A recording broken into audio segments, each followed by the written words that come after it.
Welcome to the Greenlight Super Bowl preview show presented by BetMGM. A big thank you to BetMGM for putting together our headquarters this week. Splendid. Sick. Insane. Yeah. Insane facility. The facilities are great. We're hosting players on visit. They want to show up. I want to come. Sign. You want to come podcast. We're not going to here. let Jules leave the building. You want to come. I see a goddamn red bridge in a jail. There's a red bridge. Yeah. Literally in this studio. This incredible setup has us feeling elegant, and the house is great for hosting plenty of folks who have come through, like Bo Jackson, Kylie Kelsey, Ryan Fitzpatrick, and obviously Jules is here today, and a few more. We're in San Francisco at Super Bowl LX. I don't do Roman numerals. What number is that? 60. 60? 60. No shit. 60. Nine- That's a good nine- number. I think it's sexy. 9 more years. LX. 9 more years. 69, yeah. Gronk is going to make bank at that Super Bowl. In part because of the great support from Zone. Please use code GREENLIGHT. Arrow. Use code GREENLIGHT20. Smirnoff, Create, Silver Oak. Visit silveroak.com and use GREENLIGHT for the code. And then Garage Beers. I had Pretty good. approximately 17 Garage Beers the other night. I had 50. I'm a Sam Adams guy, but Jason brought him Sam over. Adams guy. I love a nice Sam Adams lager. Wow. Are you? Is that like a kissing up to Boston thing? Nah, I You really really like do Sam like Adams. it. Yeah. Is it heavier? It's a little. I mean, depends on which one you get. Yeah. And when you want a little lighter, you go with the summer ale. I got an intro. I mean, he needs no introduction. Super Bowl MVP, one of the best players I ever played with, one of the best teammates I ever had. Multiple FaceTimes a month, probably, you and I at this point. Yeah, I don't know when the last time I saw you in person was. It's been a while, but it's so crazy. We only played 1 year He was together. in the playoffs last year. And It Remember? was. Yeah. We Playoffs. sat up in the suite. In the suite. Yeah. I came Philly, Packed some Yes, dips. sir. packed some dips, and watched the games. Yeah, dude. It's a great game. So now he works with my dad. Yeah, So so you see amazing Jules at all Fox. day. And he's pretty paternal, huh, at work? You know, it's honestly awesome because you can see what every guy who's in studio. We got Mike Strahan, you got your dad Howie, you got Terry, you got Gronk, and I know Gronk, but when you're in the studio, you can kind of see. Even though I look at your dad as like my boy's dad, Yes. and he's like America's dad. He is America's dad. Like, you could still see how he was in the locker room. No question. You That feel player the vibe. comes out a little bit? Well, just how everyone interacts with each other. You can see the personality, how, Terry was as a leader. You can see, when Coach Jimmy Johnson was there, how he was as a coach. When ball buster, but like also buttoned up, like can do anything. Like, they're all fucking studs, but like it's cool to see. That's why I like doing the TV thing. You get your football fix. You get to feel the locker room environment in pre-production meetings and shit. And I part of love a getting to see team that you're again. part of a team. And I see it, and like when I came to visit this year, and you sit in that avocado room, Avocado which is, room. like the best place in the world. Yeah. There's like 10 big screens, perfectly laid out. Good spread. Whatever food you want. Yeah. They got watermelon in the fridge. They got cantaloupe. Wow. They got sparkling water. Bo, you should visit. Yeah. It's I unbelievable. need an invite. A Bring killer me through. charcuterie board. And you get to watch the games with Terry Charcuterie? and those Oh. guys. So that's pretty great. You should invite yourself out there. I will invite Hit my myself dad out up there. and be I'm like, "Yo, inviting Howie, myself I'm out coming there. You get Big Bo over there. But Jules wasn't there this year, so we didn't get to catch up. So I'm really happy to have Jules out here. So and, it's awesome to be on here. I love watching your guys' shit. And we love watching your shit. So you got games with names, right? And Yeah. then you've got Dudes on dudes. Dudes on Dudes dudes. on dudes. Recording out of the This is Castro. Let's go. really Shout out. good. Okay. Liquid Dudes on IV. dudes. What's up? Dudes on dudes. It's mostly you and Gronk, right? It's mostly me and Rob. But we're starting to interview guys. What the concept of the show is, what do we do in the locker room? Yeah. We sit and we This. hype guys. Yeah. We sit, Yeah. man, you see that fucking number 42? That dude, he jumped out the roof. He lit that dude up. Yeah. It's essentially us just sitting there talking about guys or girls, athletes, and breaking down what kind of dude they would be in the locker room. Yeah. There's like 5 different dudes. You got the dog, Yeah. the guy who's mentally tough, physically tough, may have an attitude, may not go the right way always, but he's Yeah. a fucking dog. He's a You war got daddy. the stud, Yeah. who's like the top tier guy, first round draft pick, been the guy his whole life. He does everything. Yeah. You That's got me. the dudes dude, Yeah. like a glue guy, Yeah.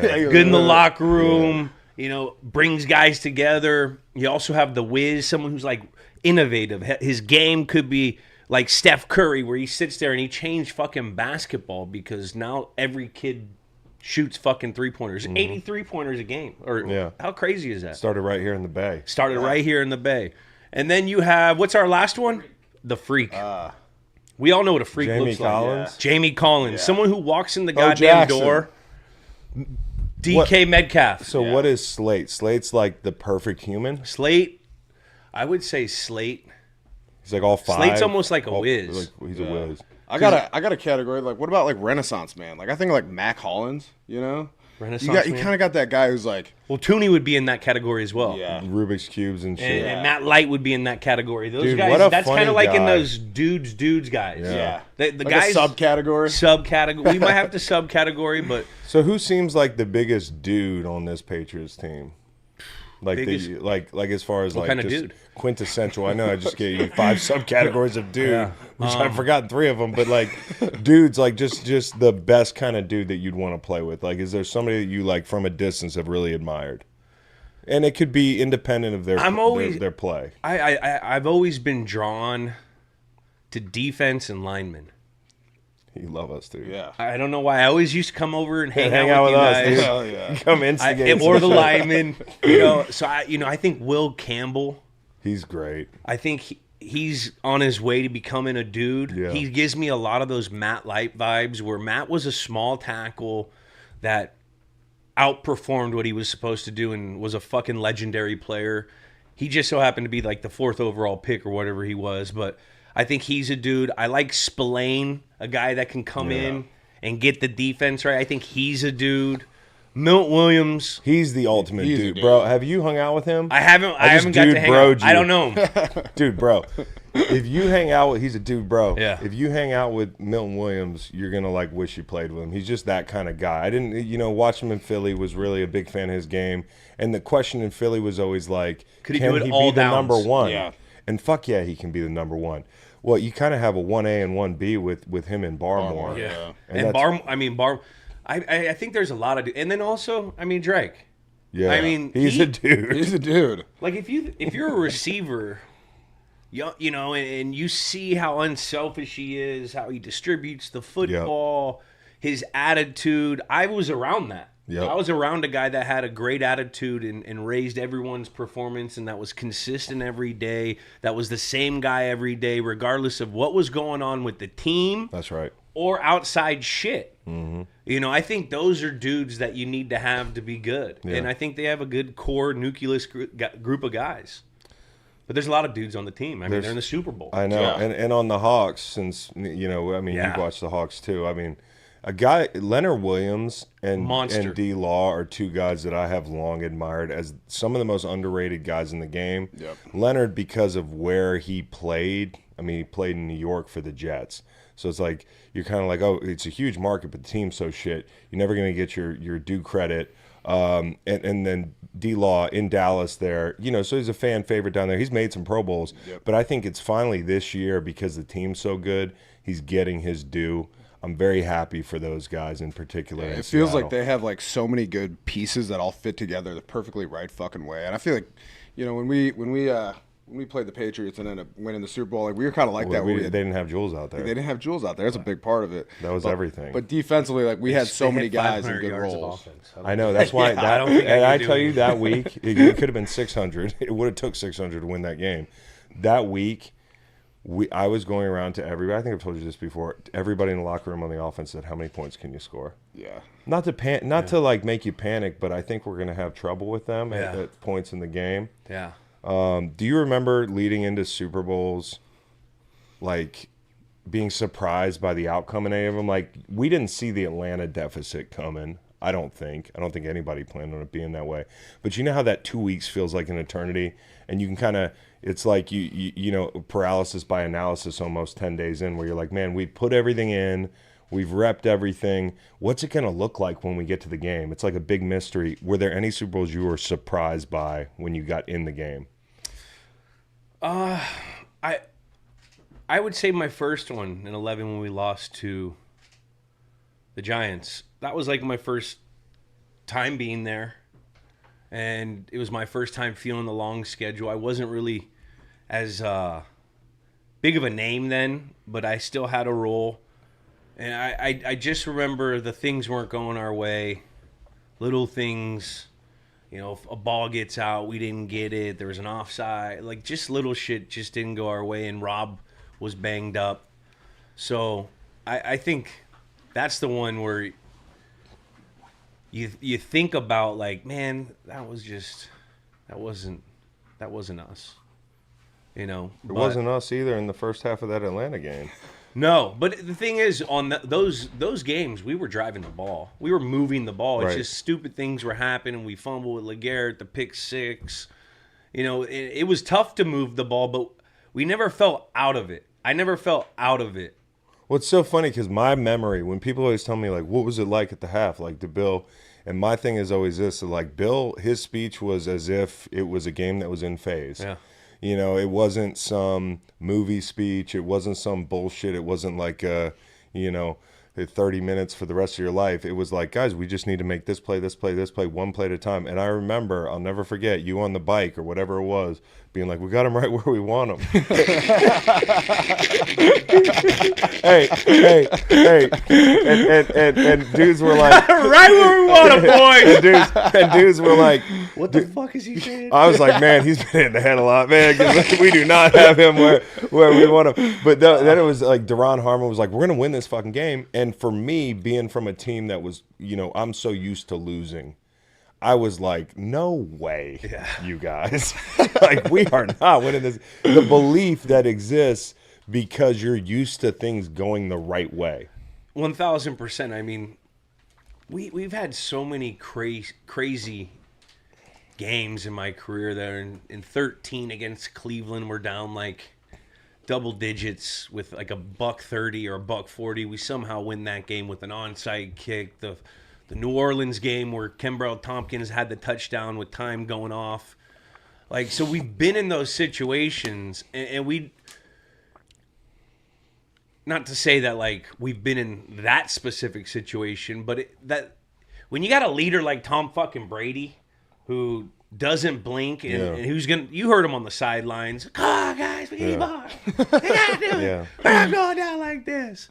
And so I think that was just something that was there always. You never thought anything was impossible, maybe because of, you know, the structure of how every day was. Right. You know, every day felt like it was impossible. You know, as far as, all right, once we get into the Saturday, we got all the answers to tests. We just got to play our game. And we kind of saw in the beginning, what did we talk about? What were the keys to that game? Remember, take care of outside zone. Take care of the run game. For our offensive keys, we had to score points in the red area. We had a pick six in the red area and a fumble going in the fringe. We had to take care of the ball. We had to do well on third down. We weren't doing any of that in the first half. We had to do well on third down. We weren't even in the season. Yeah. I was like, man, I'm gonna pull a muscle. I've barely been out here. We're not even getting to third down. Yeah, and it's hot in there. And you're dehydrated. They just had the fucking fireworks. It is hot go in off. there. It's hot in a Super Bowl stadium. Okay, talk about that. Yeah. Talk about it. You feel. I always felt drier during the Super Bowl. Maybe you're using more of your energy your subconsciously. Adrenaline You're just running high on emotionally, like kind of up, you know. And the lights. I don't know if there's more lights in there, but it feels like people, the fireworks before the "Oh America," the Star Spangled Banner, the jets going over. Pre-game's like 2 hours long. It feels Shakira's like. at halftime. We got fucking pyrotechnics. Yeah. I mean, it's hot in that thing. Yeah. And we're not supposed to like not talk supposed to. and You shit. can't key before the game. We're not supposed to like You're not talk supposed and to. shit. You can't key before the game with the enemy. What was your thought about that? What? Like you see your boy before the I game. never was a guy that I was a Bill guy.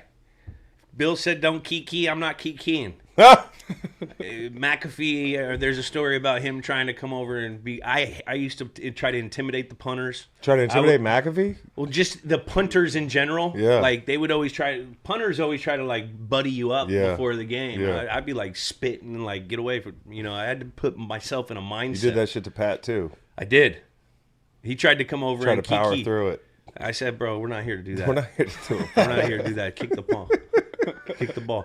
Or I would go right next to it. Because, you know, when you're returning punts, when you first get out there, the punters and the returners, they kind of they can go wherever they want. Yeah. So sometimes you're on the other side of the field. So I go sit right next to the punter who's punting, and I would just from here to here, and I just see it go off his leg, look at him. You know what I mean?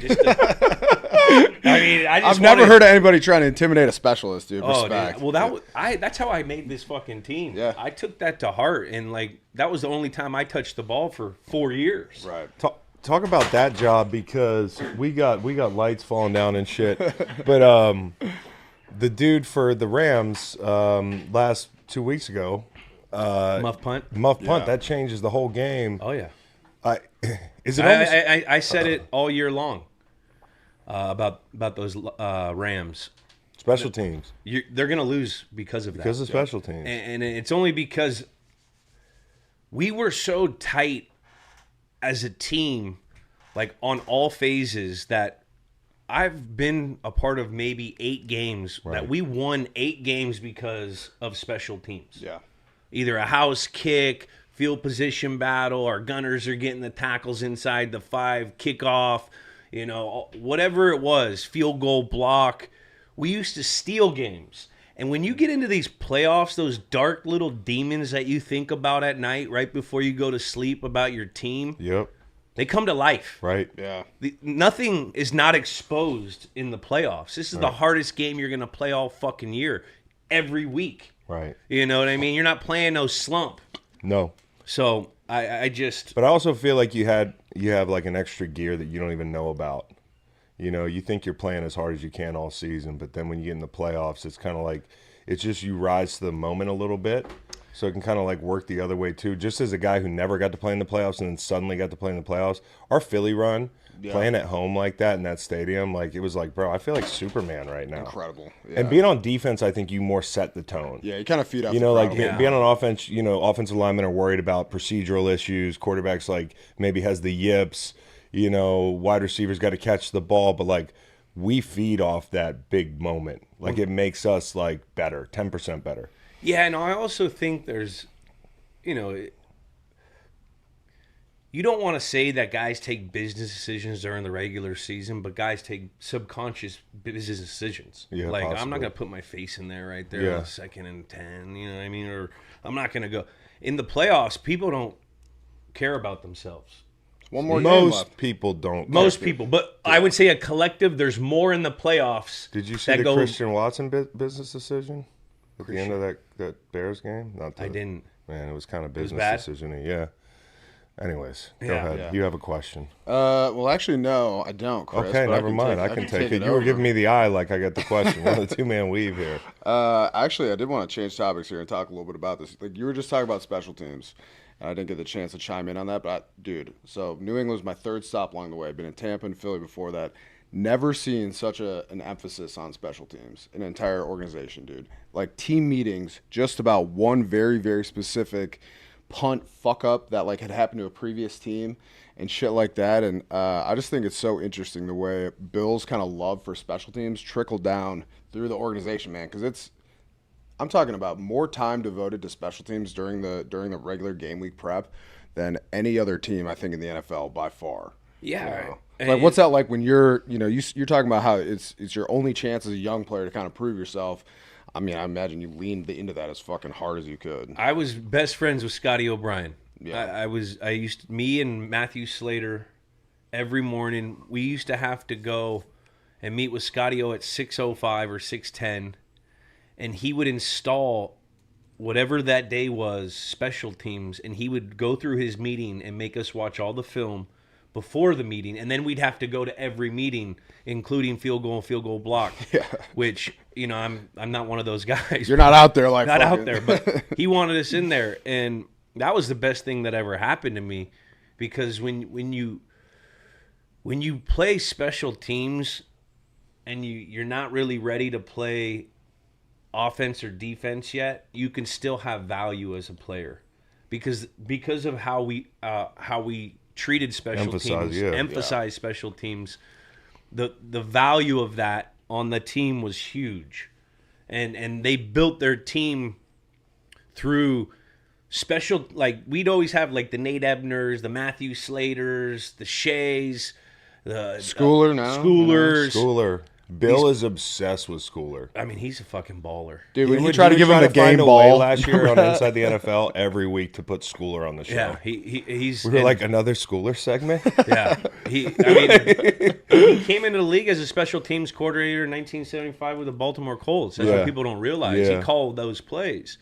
And over the years, I'm not kidding. It could be like 8, 9, 10 games we won just because of special teams. Those hidden yardages on like the field position, how our team was designed. The special teams were like a pivotal thing about it. Dude, you said hidden yardage. Bill would go through the hidden yardage. Hidden yardage how much hidden yardage we got last week. And I'm like, that's fascinating. I've never seen that. And I also think this is the type of game, where possessions are valuable and field position is valuable. I get overwhelmed with the new way of football as an analyst when I watch it, where there's like, bro, like, what are we doing? We're just willy-nilly. I get the analytics, like, but we're just going. All those teams are watching. Yeah, all those teams have been watching. I don't know if it was like on fourth down. Yeah, and that's what's so interesting. That don't take points. That don't evolve their team when their team doesn't. When their team gets better, they still act like they're a team that is trying to make a splash. Right. You have to evolve in this league. Yeah. You know what I mean? And I'm not going to say any names of anything or teams, but like I look at some of this stuff and for these guys just leave points on the field, go for it willy-nilly. Yeah. On fourth down in the playoffs, that's crazy to me. Yeah. You didn't just because I don't know. It's just you didn't understand the Sean Payton decision. Is that in your head? I didn't understand that. I don't understand Dan Campbell. Sometimes. Yeah. And I love Dan Campbell. Yeah, I fucking love Dan Campbell. I think you got to. He's a guy. That's a dude. Yeah, but he got to evolve. The problem with he got to become Wizzy. He's Homo sapien right now. He's got to evolve. He got to evolve, dog. So like I just look at Dan Campbell and guys like that, and I understand it in games where the total is high. And, you know, if you have the awareness that your defense is not getting stops. And but there's also momentum to that. It feels good when you come away with points and your defense doesn't have to go, you know, like you get no points, you get stopped on fourth down. Now your defense is back on the field. They're sitting there like, fuck. Here's the point. But, like, analytics are not the end-all, be-all because they do not take the game that you're playing in the circumstances into account. Every game has a different vibe. 1,000%. You know, all of a sudden you're like, well, why aren't you going for two? Well, you know, in this situation, maybe we got stuffed twice going for two earlier in the game. Short yardage, we've been stuffed 4 times, and we want to go for 2. We want to go for 2 again. They might have a major advantage. We might have lost a guard. We might have lost Devontae Adams in the low red if we're the Rams. Like, you know, there's just all types of things that backup change. Quarterback. Yeah. So, anyways, when we talk about this game, dude, I heard you say this week. And I might be butchering it, but I think you said that one of the biggest keys to the game, and I agree with you, is how Sam Darnold handles pressure. Yeah. And in my mind, it's the blitz. Certainly it's middle pocket pressure with those two guys inside. They're fucking demons. But I also think bringing extra guys has been kind of a staple of this New England defense for a while. So we were talking downstairs, and this is something we were never a part of, but the sight adjustments versus the blitz, the hots. Explain to me what goes into that in different offenses respectively and how that might play out this week for the Seattle Seahawks. See, I don't know their system or their scheme. Clint Kubiak comes from those West Coasts, and I think they're pretty notorious of always throwing hot. We didn't throw hot. You know, Tom got us protected. I think we may have thrown a sight adjustment once, and that was in Miami when Floyd knocked him out. Remember that? That was one side adjustment that I've had in my career, maybe 2. And that's because the quarterback has the power to redirect the protection and change the mic call. And when you have a quarterback that can do that, it benefits you because you can expose the blitz. Yeah, you're really stressing the defense. How many quarterbacks can do that? I don't know. So when it comes, I don't think that the West Coast has that. Yeah. Always. Yeah. And that's more of a drop back pass game. Yeah. You know what I mean? So I don't see that as a strength for Seattle. I think they're a vertical play action pass game that's built off the run. Kenneth Walker may not be crazy like gonna blow you away, but he's super efficient and they stay on schedule. So I think for the side adjustments, which I don't know how they're gonna handle it. They're going to have to – so what they'll do is like a traditional side adjustment. You see Will weak safety, the old, 3-3. If they come off will and weak safety, if you're in that slot, you have to go up 5, like you're busting off the ball, and you stop. Now, if there's a blitz zone 4, if they will safety, and there's a trap guy, then you have to. There's like a whole lot of different things of it, and I don't know how their system is. But all hot that's to the strength. So if it's Sam, Mike, that's what a hot is. A side adjustments when it's like on the weak side, will weak safety. So those are usually just little beaters, like little hitches. Now, a lot of this stuff that we see now is a lot of the blitz 0, which you don't cite those because that's when they're squatting on you. And so that's when you see a lot of these concepts where guys are just throwing deep. And if you can get a post route in the middle of the field with no one there, that's kind of what you want. We used to call it Gucci. If we knew we had it, we would do that. Especially if you got JSN and Rashid Shaheed, man. And they can block that up. If they can block it up, that's going to be huge. But that we'll see how that goes. I mean, I could also see Kubiak like just call him more screen game, try to slow him down, and like hitting. It sucks that Charbonnet got hurt, man. 'Cause it'd be a good spot. Well, it's also you're down to now your third back. Kalani's going to be in the game. Some like I don't know what kind of protector he is. You not much because they haven't used him much. They haven't used him enough. So. And then on top of it, like he had a screen that he could have took for a few yards last week, 2 weeks ago, that Darnold kind of, rifled in there. I think the screen game could be big in this game. And you guys have both said it. If you can shut down Kenny Walker, then I think that's where it a pretty starts. Interesting game. I think that's where it starts. That's where it starts. I agree. And, dude, the Patriots have been – a nose guard, baby. Patriots have been pretty good at stopping the run, man. And you talked about Spillane. He's a fucking dude. Like, I think, to me, if the Seahawks, if Seattle can't come out and run the ball initially and it turns into a throw fest, Sam Darnold's got to chuck the ball 45 times, like I get a little scared, If Sam Darnold throws over 35 times, I don't think they win. I agree. Yeah. I think or 32. Perimeter run game has to be the way for them. And they got it going a little bit down the stretch here.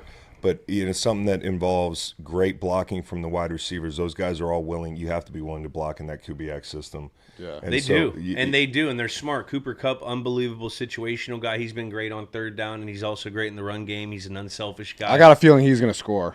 I do. I mean, if you're going to put a lot of that attention to JSN, exactly. I think him and Barmore, they're going to maybe eat. My favorite. I mean, Barner. AJ, I like AJ. Yeah, I like him. He came to the crib. Was he cool? Yeah. What kind of dude was he? He's like just a little young ass Tight ends kid. are cool. Tight ends are cool. Can you rank the offensive position groups in coolness? Coolness. In dudeness? Dudeness. Well, I would say like the coolest dudes on the offense. The quarterback's always pretty damn cool. Yeah, but they can't be that cool, Like they got too many eyes on them. I feel like.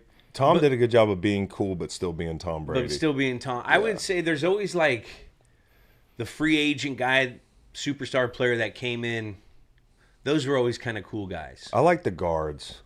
Well, the guards are cool guys. I think they're like you would have made the O-line dudes. I would have loved to play. Yeah. I feel like the O-line is always the same kind of dude, though. They're pretty. It's just one dude. They're unit the most is a homogenous group, dude. Running backs aren't. They're. I don't know. I would say maybe. I don't want any bulletin board material where you all of a sudden like Brandon Bolden's like you don't like me. You know what I'm saying? So BB was cool. He was cool as shit, dude. See, I know we had a lot of cool guys. See, there's like different groups. You have your skill group. So there's cool guys in the skill group, and there's cool linemen.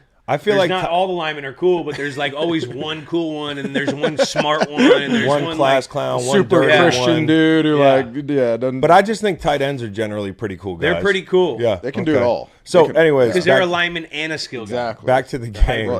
Intermediate. I think JSN. You talk about like taking him away is a big part of it, but I think Shaheed. If I had like a dark horse MVP vote. On the Seattle side, it would be Shaheed because of the thing we talked about. Yeah. And I would put Marcus Jones in that category too. He's the type of guy who could have a pick, a long return, like in a game that I think is probably a little bit grittier.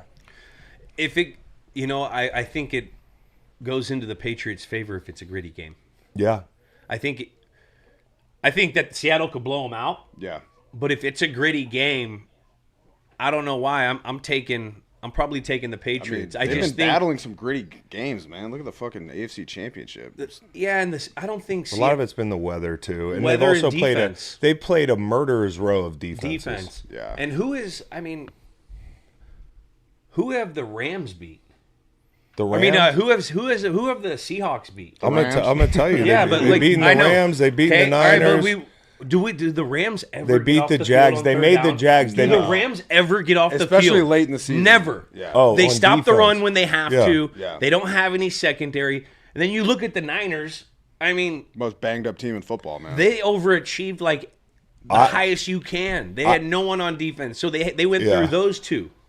I think. So I think if it gets into a nitty gritty game, it's going to be tough because they Jules, haven't felt that. It sounds like what you're saying a little bit is like all the buzz about the Patriots having an easy schedule and blah blah blah. No, they had an easy schedule with offense. Yeah, Yeah, True. but the defenses have been The defense, I think the Houston's the best defense in the league. I agree with you. I've said that too, You know what I and mean? Seahawks So, fans like, say I think because of that hard defensive schedule but easy offensive schedule, I think these Patriots are probably going to play their best game because they've been calcified to this kind of talent. Yeah. Nick Bonito and Cooper off the edge last week. I love Lauren. I love the boys. they're not those guys. They're not those guys. But who they are, they're better in the run game. Way better. than the fronts that they've seen. They're going to be so gap sound. The thing I like about Seattle's defense is those guys are all kind of like there's no Batman. Yeah. You know, everybody thinks of themselves as like, hey, a piece of the puzzle, and we're going to be gap sound. We're going to play with technique. That star is he Who?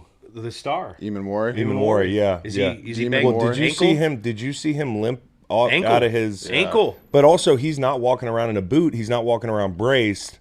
Like, it can't be that bad. One more game Maybe left, it should. dude. It He's could be a young. low, He's high young. ankle sprain. Yeah. Like, you know, Yeah, but yeah, he's a the whole big key. part. He's a huge part. They don't even match. They just put him out there. Yeah. He's a dog. Eamon So Warren. I could also see Josh McDaniels having a huge part in this because if they don't match, they're going to sit there and they're going to throw about 14 of these different personnel groups to see which one hits. 'Cause they and then use they're going some to keep it tackle over. out there, Yeah. and then they're going to manipulate the coverage because with certain personnel groups they can only do certain things, and if they don't match, they're just going to sit and run it.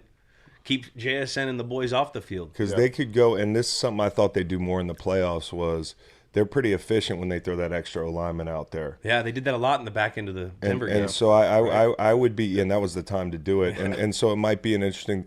I wonder, can they find the explosives that everybody looks at the Rams and said, well, the Rams had all these explosives against Seattle. Let's be real. They got fucking hella weapons, as you might say. Yeah. There's freaking Devontae Adams. There's freaking Puka. They got 3 different tight ends that can catch the football. They got running backs. Like, I don't think, and this is no disrespect to the Patriots, when you rank their receiving core before the season, it was the 31st best receiving core in the league. 1,000%, but this receiver core has grown with this young quarterback very well. Booty, on the year, I think I've seen him catch more deep balls than anyone. And maybe because that's my algorithm. But like this It guy could be your algorithm, but he tracks the fuck out of a deep ball. But he's got a bunch of explosion plays. They all have their own role, and they don't have a one, so you don't know where he's going to go with it. And they have 2 capable running backs out of the backfield in the pass game, and you have a quarterback that, if you're going to throw a thief and robber in there for coverage, he's going to take off. Yeah. Right, His right. legs have been big. And I've never seen that. Yeah. That's why you get a lot of these explosion plays from the Patriots. It's because you got to worry about what Drake's going to do. Yeah. Now he's got to play his best game for them to win. He hasn't played it. He has not in the playoffs. But and last week, I think he was thinking about those fumbles in that those first 4 or 5 drives. He was thinking about it. And then, playing in Denver, that's a fucking hard place to play. The atmosphere of that game felt big. But he has to have his best game for them to win. Yeah. And I think he can do with Josh McDaniels having 2 weeks to prepare. I got some questions for you about the Patriots coaching staff, Jules. I think it's so interesting, right? NFL honors last night. The Patriots staff got a lot of love, deservedly so. You guys had so much success for so long with Bill. And, can you get a sense, I know you're not around the building as much, but, I'm just so curious how much, holdover, how much of Bill's presence is still known since Vrabel was there, Josh McDaniels, or do you think it feels completely different? You know what I mean? I think it's different but similar. Yeah. I think right way to do it. If you look at the team, it looks kind of like how our teams were. Yeah. but they're probably being communicated differently towards, or they're just how they communicated is different, and how the EQ is different, and they've changed. But if you look at them, they look like a smart, tough football team that performs under pressure. I mean, they've done that a few times, and that's what we prided ourselves on being. Yep. And you got two guys in that building that went to Belichick's school. Yeah. Vrabel and Mickey D's, and there's probably a bunch of other guys that have been in there. So no matter what, you're going to be indoctrinated into having the experience of that coach. All these coaches steal. Yeah. Everyone steals. Yeah. Copycat league. So even when it comes down to operational type things, the schedule, the this, the that, having Josh and Vrabes there working together. Like, Josh has been a head coach. He's dealt with this. He's been in this game as a coach 9-10 times. Yep. Like, that's a valuable tool. So to get back to your question, I think his legacy is there, but I don't think it's like they're talking about Bill. I think just naturally of how they coach, because of being with him for such a long time. They were both raised those two. there. Yeah. They were raised there. But then you look at Vrabes, he got to be with Coward. Yeah. Yeah. Coward or whatever. Yeah, coach. Yeah. And Vrabes got to go to, Ohio State and learn these younger players, this new generation guy, and use those experiences. Went to Cleveland last year. I just think this has been a perfect storm. I thought, to your point, Vrabes has done as well as anybody of bringing that Bill edge without trying to be Bill. Yeah. And that's the thing that does Bill a disservice, is like, I don't think his tree not performing well is as much his fault as guys just trying to be too much like Dad. Yeah. Like, I got a dad that's a superhero. Yeah. Just trying to be Howie Long has never been the thing for me. You got to bring some of what you were raised on, but you can't try to duplicate it. You got to be your own guy.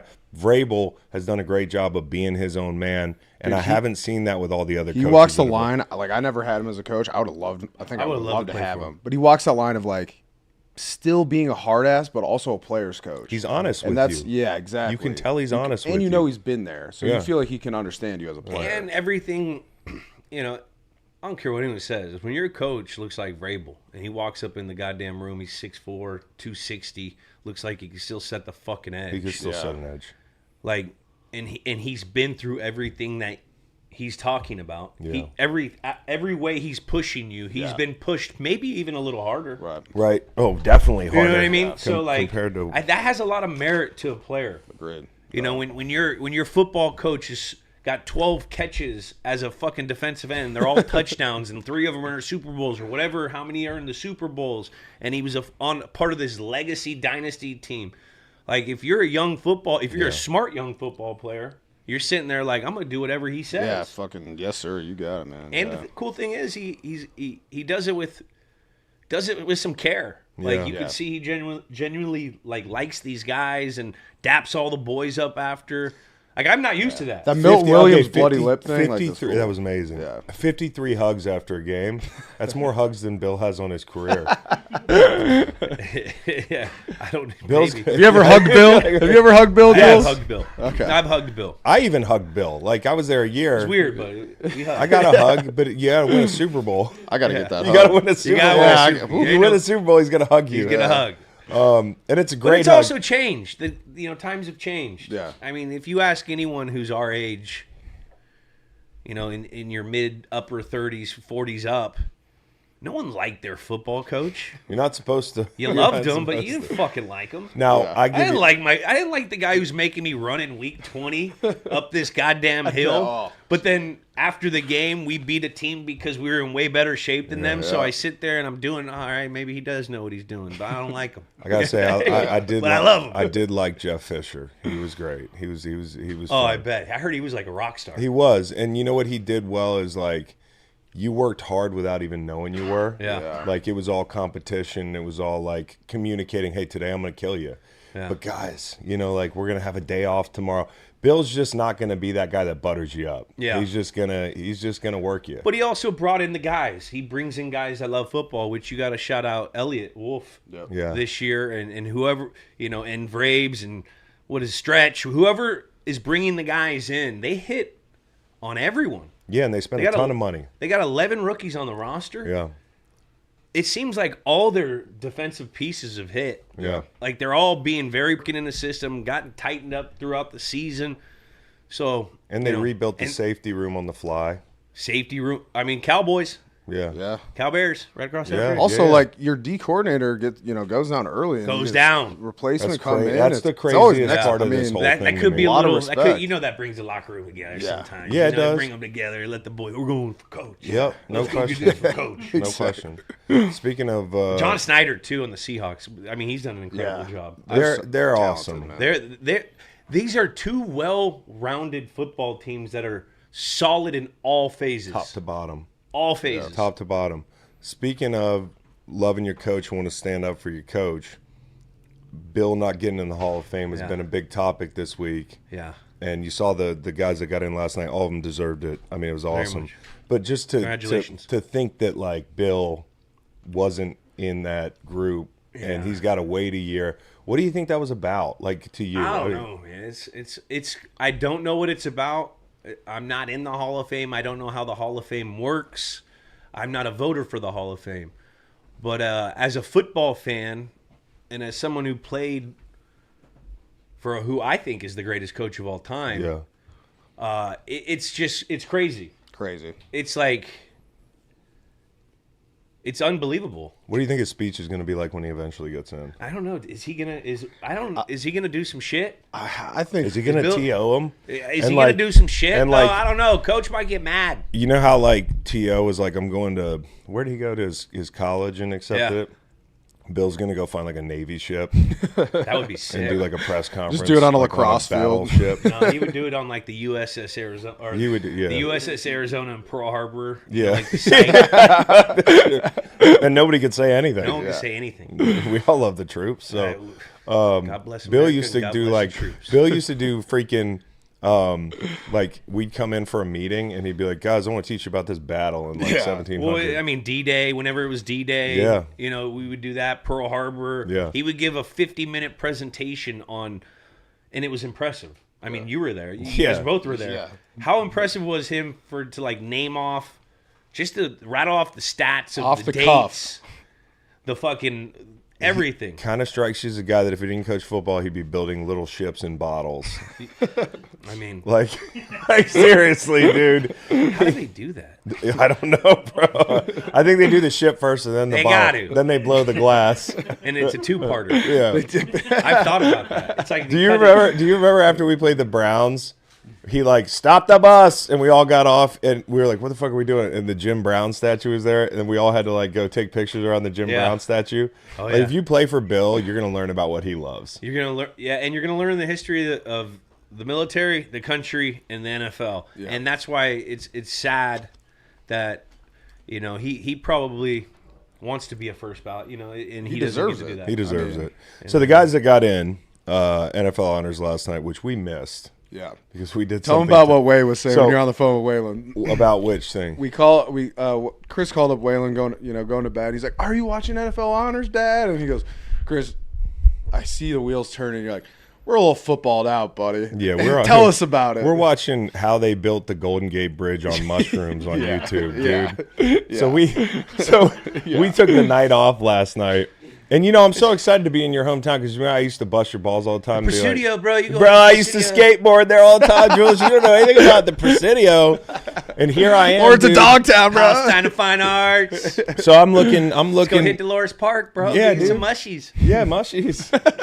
So Jello shots. I'm looking at the damn Golden Gate Bridge, which is like one of my favorite things ever. Beautiful. And then I got Alcatraz Longest here. suspension bridge in the world. Oh, we learned that We on learned YouTube that last night. Yeah, and I don't know if you guys know in 1989 about the big earthquake And during what the Battle of happened? the Bay, where the Bay Bridge, that was newer technology, collapsed, and that old one that is the longest suspension bridge built by. The Bay Bridge collapsed. Yeah. Were people on it? There's a couple people died. Jeez. That was man. during the World Series between the A's and the Giants. I know about that Yeah, because that- that well, got that all was the the same one. publicity. Sheesh. And the fucking Bay Bridge draw. I was only 3. Do you remember earthquakes here being like? I remember that one because it was so traumatic. My mom brought us and we went under our dining room table and then went to our neighbors. But I remember my dad saying that he was driving and it was the craziest thing. The cement looked like it was wow. a wave. The cement looked like it was just like water. And what was that on the Richter scale? You remember? I don't. It's like a 7 or something. It was Is that probably like I don't think it was a 7. 7 would be like we're all in trouble. No, I mean we're all on rollers. Okay. We're on rollers. You think we're on rollers here? 1,000 probably. Okay, well good because we No were liquefaction. No liquefaction meaning we build into bedrock. Yeah. Liquefaction is when you build into like a sturdy. Damn, dude, you're Wow. good. Earth dynamics class. Go to East Wow.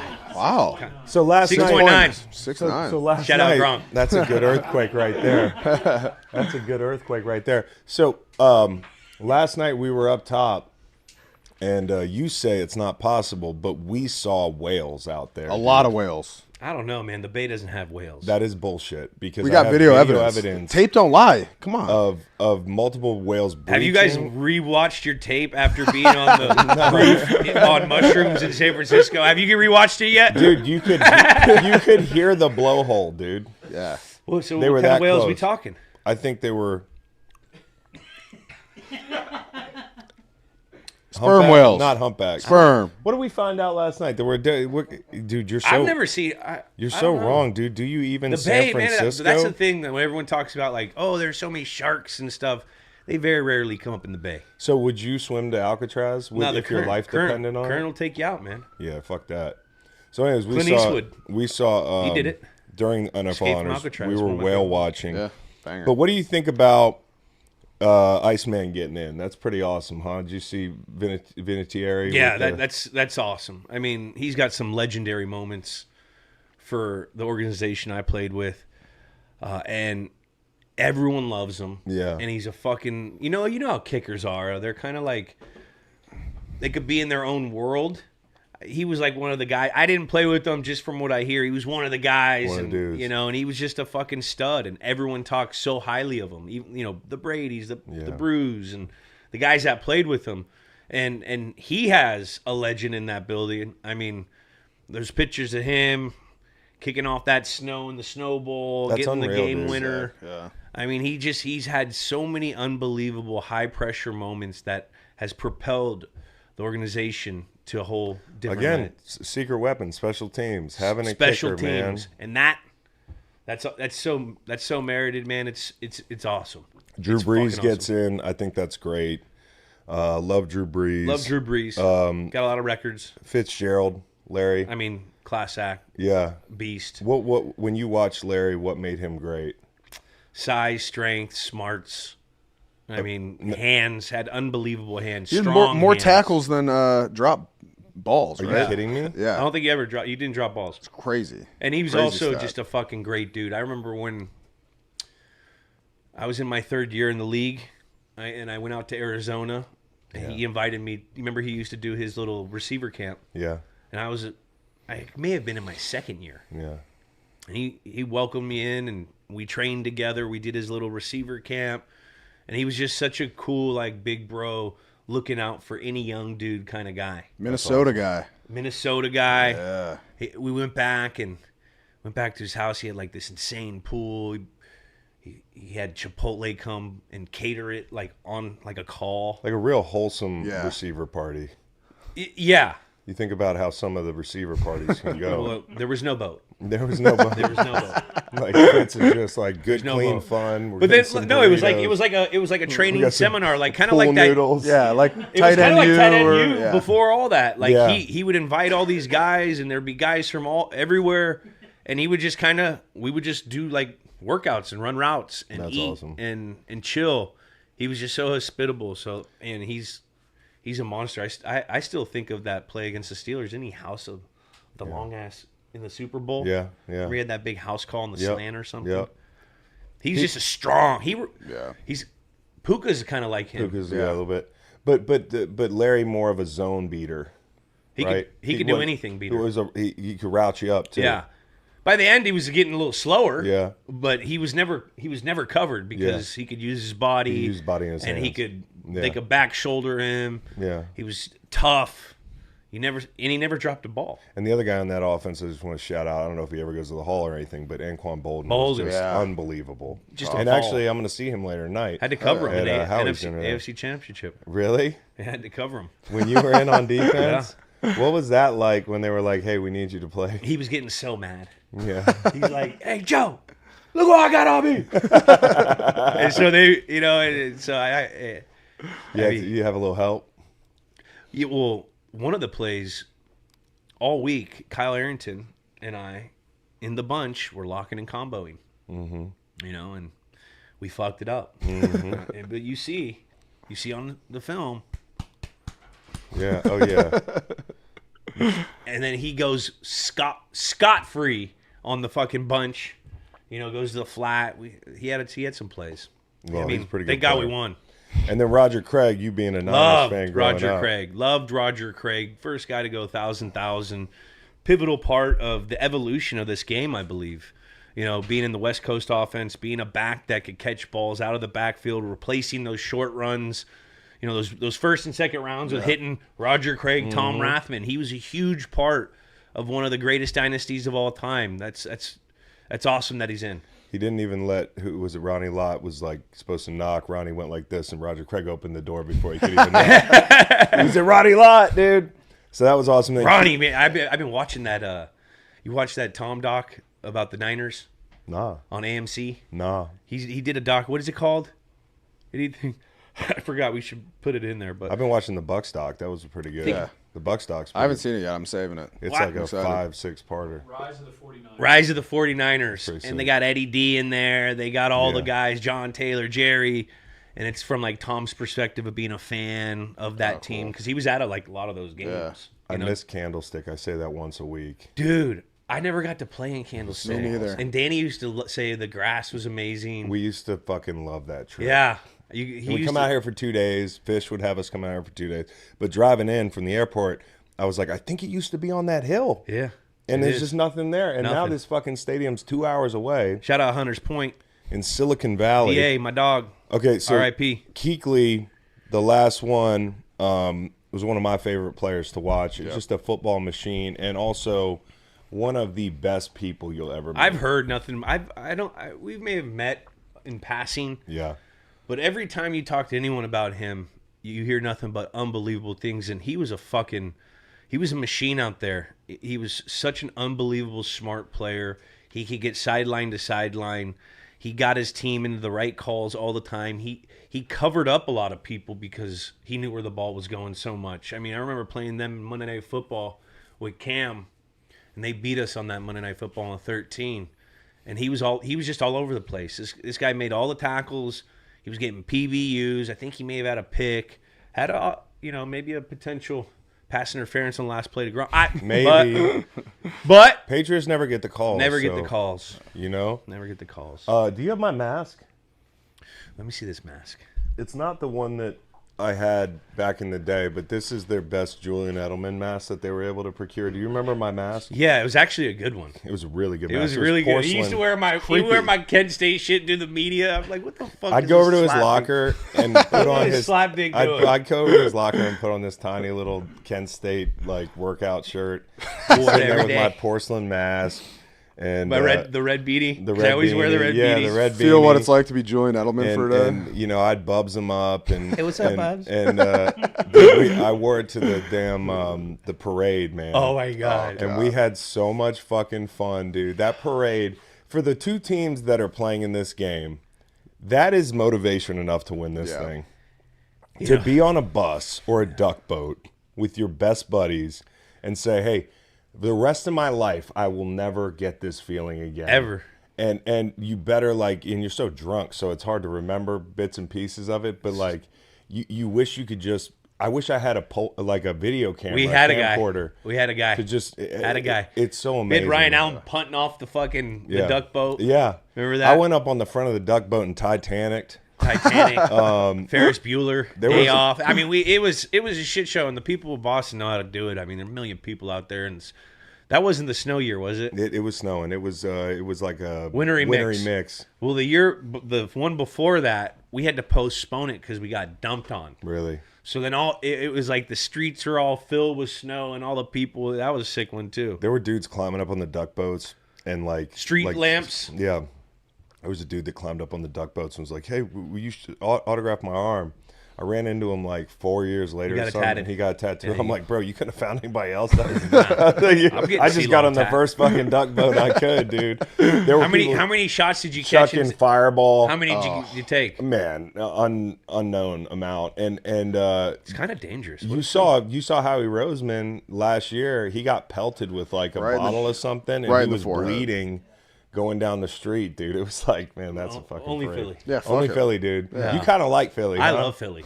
I remember you coming to the game last year. I had a Philly day. That was fun. You kind of understand where we're coming from on that thing. I think the Philly people and the Boston people are very similar people. I mean, you're tougher people, East Coast people. You know, it's fucking cold. It's hard. And I think there's a lot of similarities. I just don't think Philly's won as much as Boston. They haven't, and that shapes your personality as a fan base. And if it switched, if Philly had the same as Boston, I think the Boston people would be a lot like Philly. Yeah, maybe so. Maybe so. But I remember I went to Angelo's. Big Dom picked me up, got me a haircut at Angelo's. Got you a haircut. With fucking a cheesesteak. Pizza. Want some cannoli, Boo? What do you need, Boo? He would have loved you. Dom would have loved you. South Philly, I was walking the streets. Yeah. It was, it was so fucking awesome. It was a cool time. It reminded me of Boston. You know, you go to South Philly. Yeah. It's kind of like South E. Yeah. If you could have played for any other team, let's say you just had to for a year or a couple years, where would you want to play? Like, was there a place that you were like, man, a city or a team or a coach that you would have loved to play for? I mean, it would have been pretty cool to play here. Yeah. In San Fran. For you, yeah. I loved the 49ers as a kid. I was a Rebel City 49er, won a fucking Super Bowl with them. Yeah. Used to go to Candlestick. You get the Safeway Select Coke, get in for $5. Can't even see the game because of the bleachers. But and I there was just so, and it would be cool. It all depend on the quarterback, though. Yeah, it's all QB. Yeah, it would have been hard for you to go from for that to somebody else. Okay, before we get out of here, because I know you got to run in a minute, I want to get your final score prediction on this game. All right. My final score prediction. I'm going 24-20 Pats. Okay. 24-20. So you do have a dog in this fight. Yeah, I have a dog. I don't think you picked up on that. Oh, I know exactly what you're talking. I'm not going down that road, though. I got a dog in this fight. Yeah.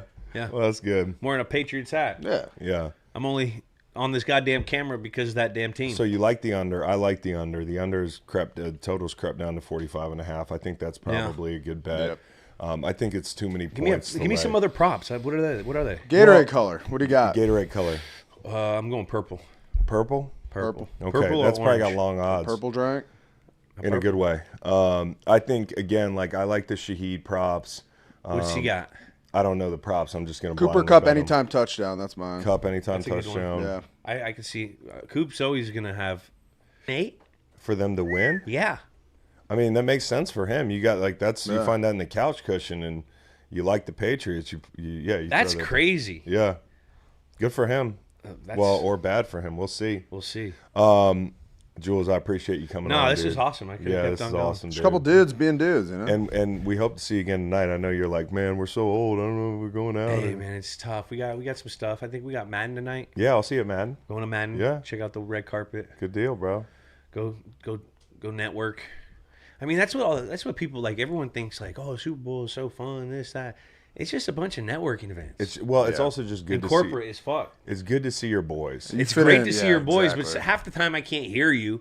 Half the time you're hammered. We're hammered. Me? No, I'm just saying in gym. I'm talking in at general. the parties. Yeah, I still love it, dude. Like to see somebody you haven't seen. I like the time behind the scenes. Yeah. I like the time after the party when you guys are, on your weird chopping it up at a table at 3 a.m. with me and Chris with the workaholics dudes, with Anders and Blake dudes. Yeah, those guys are awesome. legends, hilarious. bro. Blake last year came to our New Orleans house afterwards and was trying to like show off his arm, and we had a Nerf football, and man, he broke an expensive gas lamp in the back of that fucking. It was so tight. Payroll deduct. Lefty. Yeah, boom, nailed it first try. We still invited him back this year, but I told him to break some stuff and he didn't. Maybe we'll see. Check out your arm. You former quarterback and everything. No. Fucking terrible, bro. Yeah. That's why I became a receiver. Hell yeah.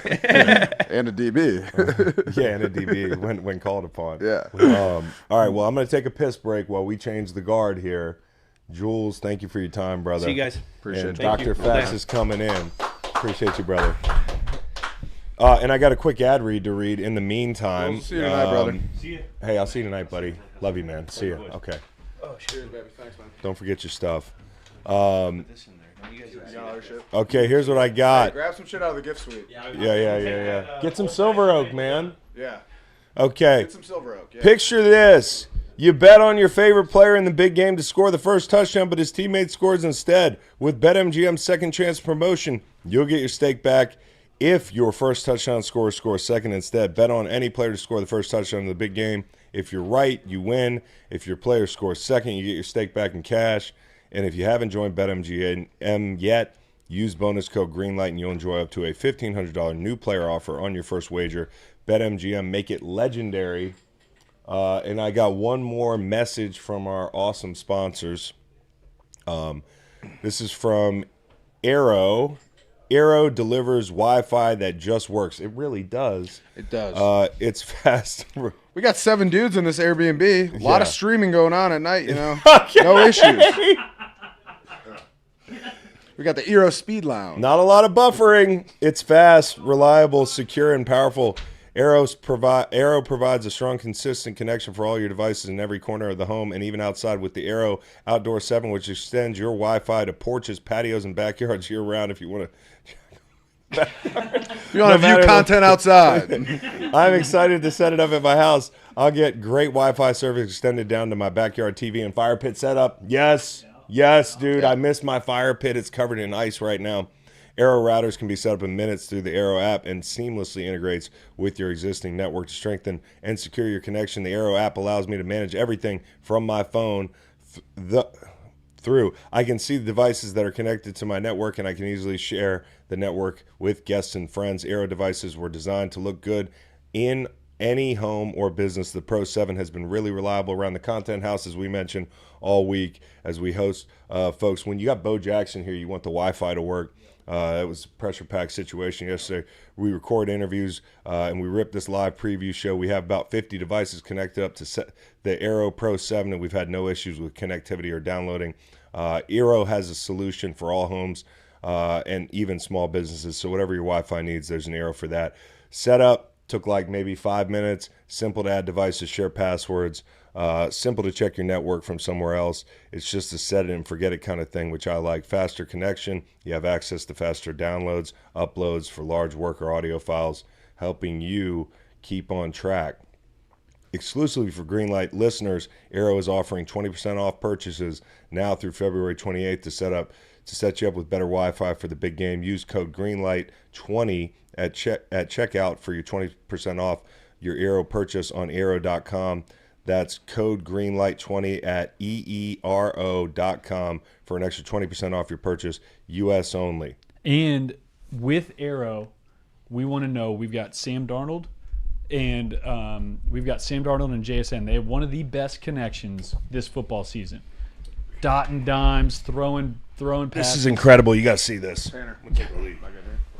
We, Aiden and I, will show you this in a second. Aiden and I were making some connections last night with a couple footballs. But Beau and Nate, who are your favorite quarterback wide receiver connections? Similar to Arrow, you know, they just had it. They just were dotting balls. Tom Brady and Julian Edelman. We just had them up here. That's a big one for me. What do you got, Nate? Eli Manning and Victor Cruz. I love that connection. Yeah. That's a good one. That was a good one. Shout out to Vic. Another good one, JSN and Sam Darnold's been a lot of fun to watch this year too. We've been ripping it. So last night, another little Arrow connection that we had here at the studio. Aiden and I had a little idea. We thought it would be fun. We were ripping, you know, had a little light up football. Aiden was on the 4th floor.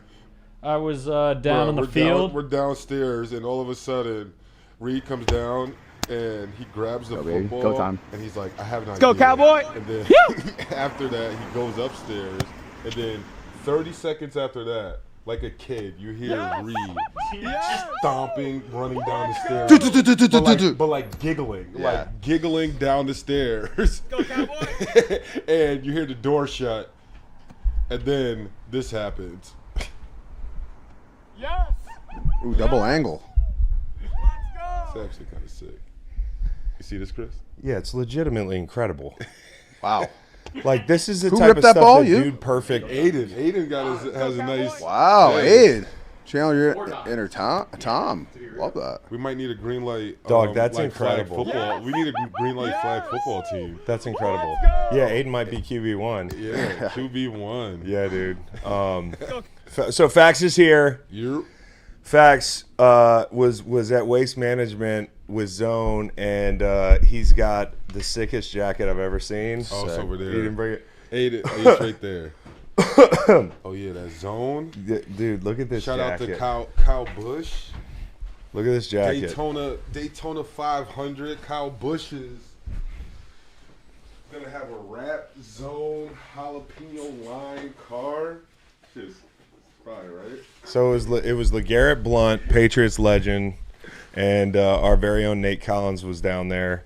And you guys, what'd you do? Did you rush the gates? Like, what's the deal with We did the quote unquote mad dash, and we were up early for this event, and we're around a bunch of crazy golf fans. Got to meet the handshake bet dudes. Is a group of guys I follow on IG already, and they do like just stupid bets between their friends. And I kind of watched their page grow, so it was cool seeing them in person. I feel like I've seen these guys. Yeah, and they do this bit where one of the guys at like major events that they go to, he tries to initiate the national anthem on his own, like Wherever he can. like yeah, but like Good setting for that. It's and a that's perfect what- setting. Perfect dude. setting for And that. when he did it, it was so funny because everyone gets up, takes their hat off, like all the old people. Everyone starts looking at the flag, and then at the end of it, like just randomly, like 3 or 4 birds flew over, and they were like, "It's the flyover." it was funny. It was funny to see it, like, and be a part of it in person, and then just being at the 16th hole and just watching these golfers try to get this hole in one on that fucking Par hole. 3. Yeah, par 3 Probably. And we only stayed. We do golf. We only stayed for a few golfers. We got to see one birdie. Yeah. No one got that close, and it's funny. I was like, "Yo, Travis Kelce got closer than all the guys that we see."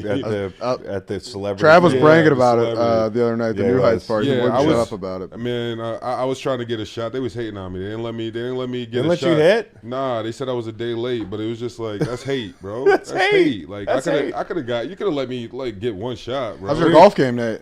Terrible.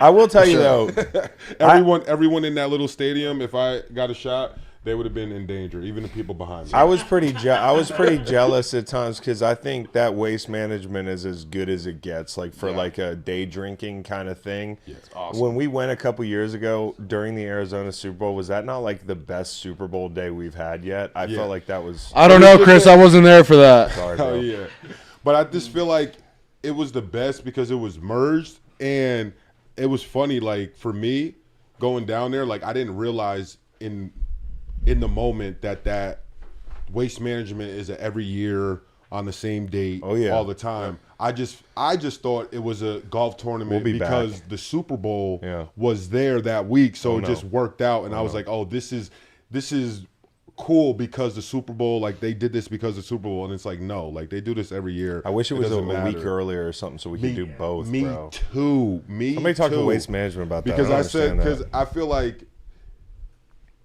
Waste Management is amazing, but also I just feel like Super Bowl week is amazing too.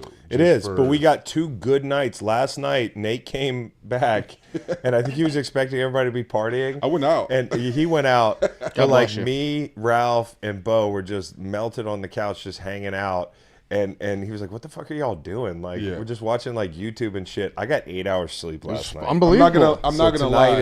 I'm not gonna lie. It's on. I'm not gonna lie. If you're with a group of friends and you're the only one not on mushrooms, like It's jarring. Like, you guys. I was just like, they're being losers right now. You guys are losers. Like, and it's really me just having FOMO. And it's like, do I want to try to catch up? And I'm like, no. I was like, no. I'm just gonna smoke and go out. I love waking up in the morning at an event like this and checking the group text to see who was the biggest degenerate, because like while I was sleeping, like Nate's just continuing like 3 a.m. What was the exact text and Nate said? We gotta find this. I don't know. He was in the club with Freddie Gibbs though, our guy. Dude, he's the man. Yeah, on the roof. Freddie Gibbs had on a Call of Duty. What's it called? Like the camo, like the snipers. A ghillie. It's suit. Like, but like with like these like plant or like these flowers, and it was like top and bottom, like a hoodie. Like if he'd have put the hood on and like got in the grass, like you wouldn't have seen him. They might have arrested him. Nate goes, this was at 1:45 a.m. Fun text to wake up to. What the fuck happened to the green light crew? Like, what the fuck, y'all all sleeping shit? He's like shaming literally sleeping people. He goes, then today, 2:51 a.m. If y'all order food in the morning, just get me whatever Nolan gets. Nolan replies at 6:39 a.m. Word, hope you like oysters. We should get some oysters. A little oyster for breakfast. Before we hit more of what we've done in San Francisco this week, Kyle Busch, who has a zone NASCAR, called into the green light zone listener line. So throw in your ears. Yeah, we got a race car driver calling in. Race car. On your foot. Fun fact, Chris: race car is a palindrome. Is it really? It is. Wow. Do you know any other palindromes? Bob. Wow. Dad. Mom.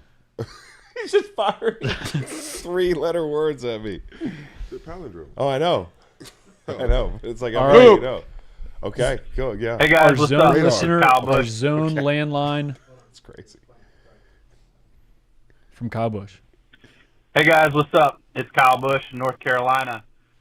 As you guys may You guys have hearing him seen, our races got No, I'm not hearing changed him. from last weekend to this week. So I'm in Winston-Salem Tell still. me what he said. Snow-covered grounds everywhere, but we plan on racing, so let's go. I was hoping to get out to Phoenix and Scottsdale to link up it's with okay. You Garrett just and tell me Nate, what he but, said. man, weather delays. What can you do? I know, Kyle. So I'm sending the next best thing your way. I guess you can call it a gift. Yeah, it's big. I'm also sending a few peeps from my team to help y'all out with it. So I'd love to hear your thoughts when you guys unwrap it. And even though I'm a Broncos fan, go Broncos, and they're not in the Super Bowl, we lost our star quarterback. Come on, jeez, right Seems at the like wrong you guys time. like what he has to say. But anyways, maybe we can chat about the big game and all the Daytona preview stuff on Monday. I'd love to catch up live, so let me know what y'all think. Hit me up. See you. I can summarize that for you, Chris. He wishes he could have been with Nate, but he had some rain delays or weather delays, and the race got changed. But he sent us a little care package. He's a Broncos fan, but the starting quarterback got hurt. Shout out Cowboy Reed. And he wants to try to join us live on Monday. Dude, that would be incredible. Hell yeah. That'd be incredible. And shout out to him for letting me. I got a chance to hop in his car. That's crazy. Bro, like, NASCAR can never do it. No, those guys got balls, man. Yeah. Bro, like that, like it was so. Remember we drove the pace car, but like it's that, like being in the car is way different. I know. It's like, bro, like the feeling that they have. They're racing for 3 hours plus, just like pissing themselves. But also, bro, I was in that car. For sure, I was in that car for 45 seconds. How hot my body got without the car even being on. Right. I was like, no fucking way, 3 hours. Hell yeah, dude. Getting hot as hell because some of the drivers were there and they were like, yeah, it gets really. You know, my hot. favorite. It really gets hot after the race when they fight. Some will fight. Oh yeah, and they're That's pissed. pretty. Some of the good old boys get a little offended on account of Road rage. Some bumping. I couldn't even imagine being pissed off and like my big ass trying to get out that window, like, being pissed, trying to like fight someone. Okay, so you hear from Zone here. Warning, this product contains nicotine. Nicotine is an addictive chemical. Underage sale prohibited. The big moment has finally arrived. It's time to unveil the newest addition to the lineup of Zone nicotine pouches. Jalapeno lime, a burst of citrus meets a subtle fiery kick. Now available exclusively at select Phoenix area Circle K stores. While you're there, take advantage of the buy one get 4 free promotion. Whoa! Offer valid through January 26th through February 15th, 2026. Yes, nicotine is an addictive chemical, but it has kept me going this week. I sure love it, Chris. Okay.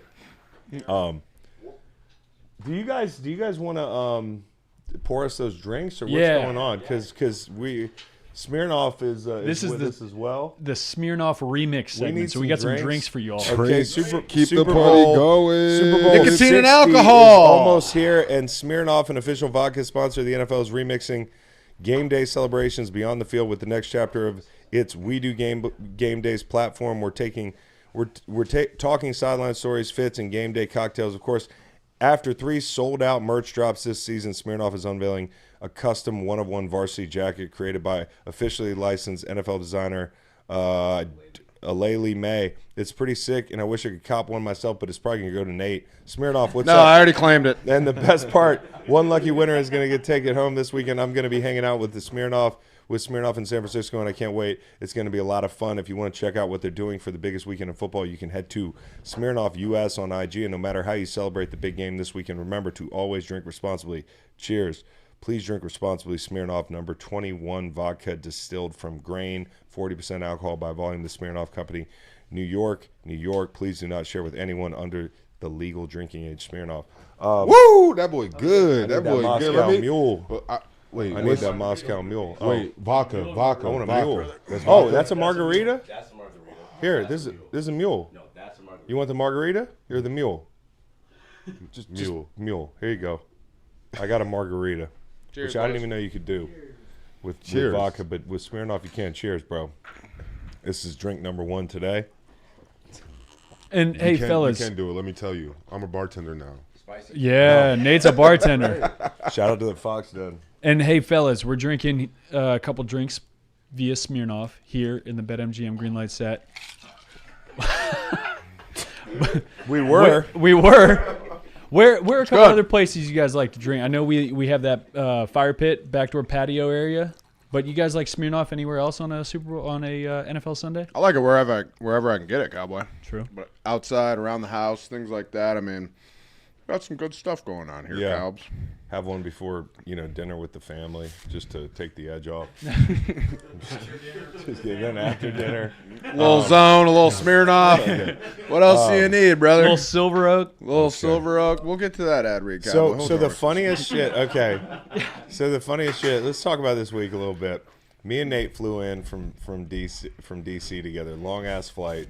We're in the car, bro, on the way here, and I'm obsessed with San Francisco. I think this city's really cool. It's really beautiful. And I'm like, Nate, this fucking place. Have you ever been here? It's so cool. We get over the hill in South City, which I think South City looks cool. Super industrial.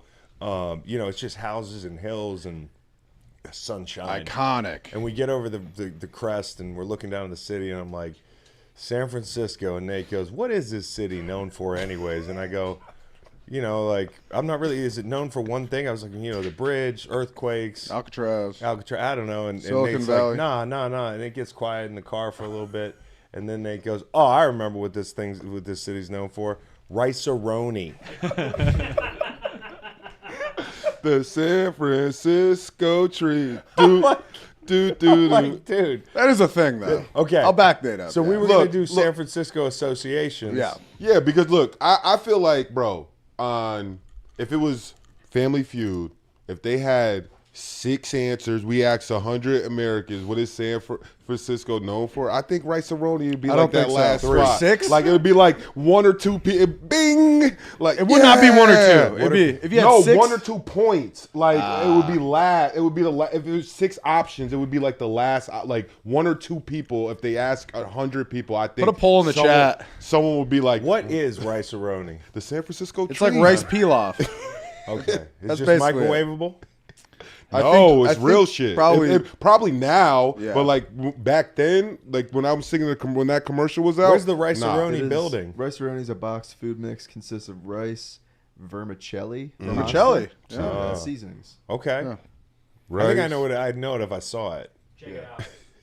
But that's what San Francisco is known for. I think it's also known for the Golden Gate Bridge and Alcatraz. Sourdough, mining, technology. The Yup. hills. The- You guys seen some of the hills? Awesome. The hills Yeah, are we were driving around insane, last dude. night. The Almost Pacific, completely I mean, vertical. yeah. Wales. If I was Rocky Steps, how about like if Rocky was from San Francisco, dude? He would be even better. Bro, these He people, would be even better, dude. the locals' calves You would've got to got beat hurt by every Apollo day. Their Creed. calves No got to be question. fucking burning, and your Yeah. ankle flexion got to be fucking good here. Get your Like, legs right. Get Chris right for Kilimanjaro. I don't even want to think about that. I don't even want to think about that. Get you another Smirnoff, buddy. It'll be Especially good when in I'm no drinking time. tonight, I'm gonna be like, bro, I'm still gonna be affected by this. Chris is gonna be weekend. walking some hills. in 10 days. I saw Nate Boyer out here at the I saw it too, at the yeah. bar, and I was like, Nate, are you ready? He's like, no. Yeah. No. I asked him the same question. I saw him at Radio Row. I was like, killing 10 days? Shout out to He goes, Waterboys, waterboys.org. Check us out. 10-year We're anniversary. doing our It's a- 10-year it's a great thing. Anniversary right now. Built by water. That's the tagline for the 10-year. But go to waterboys.org. Check us out. You can learn more about conquering Killy. It's a great deal that we do. We do it every year. I've climbed 6 times. This will be my 6th time now. But it's veterans. It's shit. We were going to talk to Ningovich when he comes over Yeah. a little bit about Yeah. possibly like you guys shared the mountain together. We shared it. Yeah, We had some really good memories, and it's a really good organization. Like, definitely a tall task. Obviously, a bit of a hike. Nice. Play But on we words. still are in a group chat with our Killy group, and it's fun to meet some of those military vets, and then guys that I played football at the same time as. I never really got to interact with Cortland Finnegan, and just a good crew. It's a really good thing, Chris. It's So I made a lot new of fun. friend this week. Speaking of friends, Okay. Liam Cohen. Oh yeah. Yeah, you saw. I see that. Can we I pull see up that photo, picture. please?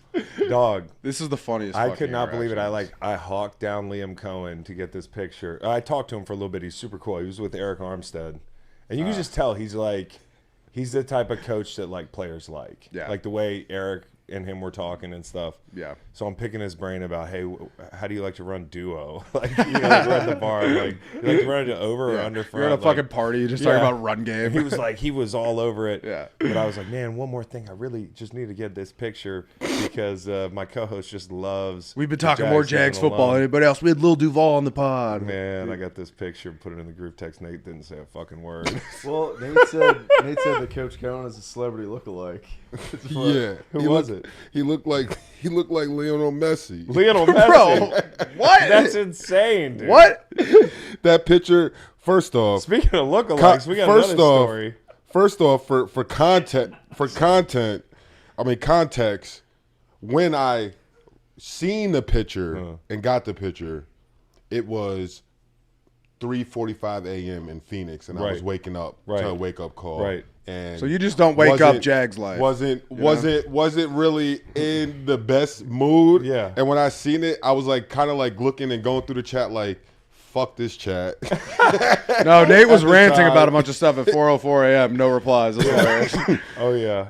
And then someone followed up. But when I looked at it, because I seen it in the chat, I'm going through the messages from the night before, and I'm looking at it, and then Aiden he was like, oh, maybe Nate didn't see. We were all waiting for you to and be hyped everyone, about it. and I guess everyone was. And when I looked at it, bro, mind you, this is again 4 a.m. in the morning. I'm in a van heading to Waste Management, and I'm like squinting my eyes, and I'm like, is that messy? And then, bro. I'm like, you put us through this Jag thing, Bro, Jag thing all year. and then no one said anything. I get a picture with because Liam Cohen. it's early as shit. No one said anything. Aiden replies to it and goes, "Facts. Did you see this? This what I thought was egregious. You hit Aiden. This was like a couple hours later. You hit Aiden with just a solo question mark. like, bro, this Yes. is your picture. Like, this is for you. I did this for you. And then you replied, Coach, can I get a picture? 10 hours later, who is this? Yep. I That's said, so who is this? And then, Here's the best. and then when I finally looked, I was like, yo, it's either Liam or Messi. Yeah. But like Either in my one. head, when I Messi's seen at it the and I new height. realized like who it was, I'm like, yo, like That's so funny. I didn't realize. Well, maybe who it we'll was see in him the tonight. moment. He'll probably still be out here. I want to get you and some Jags together for some content. Hell dude. yeah. But the funniest fucking thing was on the way over. Me and Nate were on the plane, and Nate was like texting me. He's like, "Yo, do you think Desmond Howard's on our flight?" And then I got a text. Look over your right shoulder. I look over my right shoulder. Dominique Foxworth is sitting 3 rows back from me, and I'm like, "Wait a second." All right. For context. Yeah. You only saw the back of his head. All right. So You only saw the back of his head. I took 2 Mike Tyson ears before we traveled, before this 5-hour flight. Yeah. And first off, when I walked on the flight, Dominic Foxworth, he gave me kind of like that nod, that brother to brother nod of approval. Like, I know who you are. You might know who I am. Like, what's up? What's and that, it was what's cool. getting that nod like? It's cool. He It's gave cool. me that. I've never And met like, Dom. For me, it's cool because Brother to brother, man. No, No, like man. for me, it's cool because it's like He didn't give you that I'm nod. not. He gave me that nod. If you don't watch the pod or like really like know me, it's just like I'm not as I feel like recognizable or like not like you like you know more people, like you've met more people like in the football space, the analysts and all that. So it's just like when we do get around certain analysts and they're like, oh, Dr. Fax, like for me, I'm like, oh, that's cool. Like, and for when I seen him, I knew immediately when I seen him, no bullshit, I was just like, this is Charlie's guy. And I just mistaken him. And I was like, when I sat down, I was like, I sent that text We in had the group 100 chat. milligrams of Mike Tyson. Yeah. But the funniest that thing Mike was, Tyson Dom, punch. when we got off the plane, I go, Dom, we got to play this up because Nate was coming off after us. And we get to baggage claim, and Dom beelines for us. And I'm like, Dez. And he's like, what up, man? And you know, we're talking, and Nate's like, see? And I go, Nate. And I do the Heisman thing, like right in front of Dom. I go, and Nate goes, I know, bro. And then Dom was, what did he say? He was like, yeah, like I get tired of people doing that. Like it's just old now. And I was just kind of like, yo, that's funny. But he beelines out to get his car, and I'm like, bro, I cannot do this. Like I can't let this go on all week. So I told Nate, and the funniest thing, I go, Nate, that's Dominique Foxworth. I'm sorry. He goes, I knew it. I'm like, what? So you had narrowed it down to 2 dudes. So then Dom texts me. He goes, brothers can't be doing that to each other. We can't. Not during Black History Month, Nate. And I Yeah, go, we can't. I We go, can't, man. I go. That's on me, man. I go, as a white guy, I couldn't let that stand. So I had to.